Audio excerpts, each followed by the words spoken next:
车预科带来关心婚姻的消息。儿童节特别到啊，今年婚姻县政府除了配合环保永续爱地球的主题，传一寡古早儿童节的礼物以外，同时嘛规划伫拜六要办特色主题庆祝活动。礼拜会将这个好买龙福公园变成一座属于婚姻囡仔大型的游乐场。咱的乡亲若要带囡仔去耍，会当透过网络报名。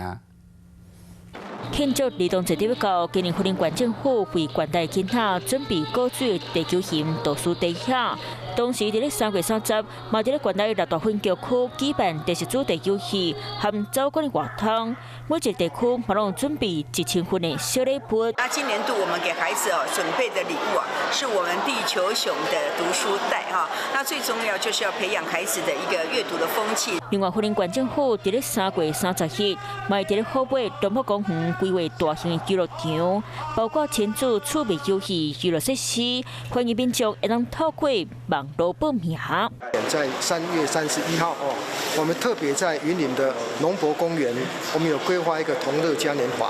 婚姻县政府除了特别准备囡仔上喜的礼物，嘛举办丰富趣味的儿童节活动，邀请大家囡仔拢来遮佚佗参加。你好，我是宋彦明。想掌握最及时的新闻资讯吗？赶紧订阅、按赞、开启小铃铛，锁定华视新闻 YouTube 频道。